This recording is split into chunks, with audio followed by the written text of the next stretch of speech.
Hello everyone, welcome to Quiz Education. I am Anamika and in this video we are going to discuss about polar representation of a complex number.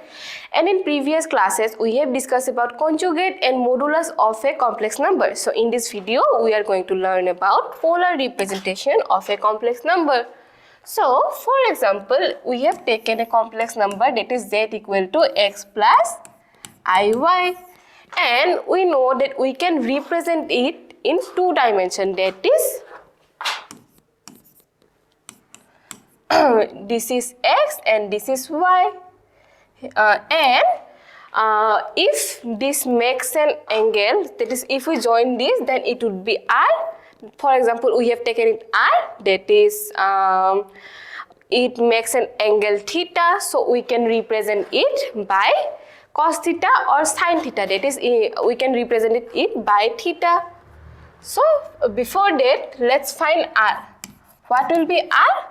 R will be nothing but root x square plus I square. That is, we know that r square will be equal to, that is, we know that r square will be equal to x square plus y square. And from here we can find r, that is x square plus y square.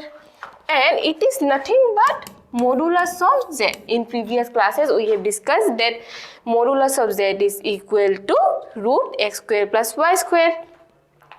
And we can represent x and y by theta or sin theta or cos theta, and including r. So we can write cos theta is equal to x by r. So if we write x here and put r here, that is multiply r with cos theta, then it would be r cos theta is equal to x. Again, we can write sin theta is equal to y by r. That is, if we multiply r with sin theta, then it would be r into sin theta is equal to y. And what was z r? That is x plus iy, and in place of x and y, if we put these fellows, that is z equal to, in place of x, what we will put? R cos theta. In place of y, what we will put? R sin theta. Take common r, cos theta plus I sin theta.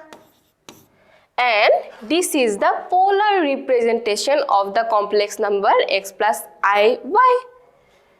Got it? So if we are asked to change a complex number into polar form, then we will write it as r into cos theta plus I sin theta. And if x and y are positive, that is x and y are both positive, then theta is in first quadrant, that is theta is equal to alpha. For example, we find theta, that is equal to alpha. And if x and y are in second quadrant, then theta will be pi minus alpha. And if x and y are in third quadrant, then theta will be minus into pi minus alpha. And if x and y are in fourth quadrant, then theta will be minus alpha. And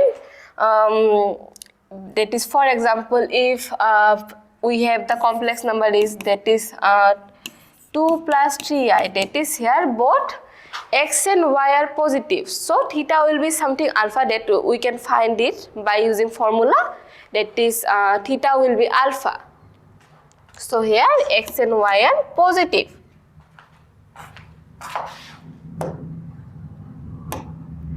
So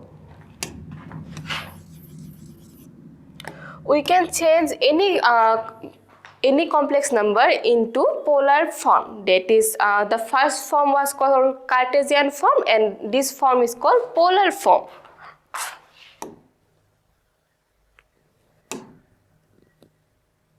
And by just watching the value of x and y, we can say that the quadrant will be first or second or third or fourth.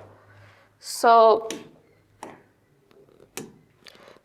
that's all for today. Thank you, students.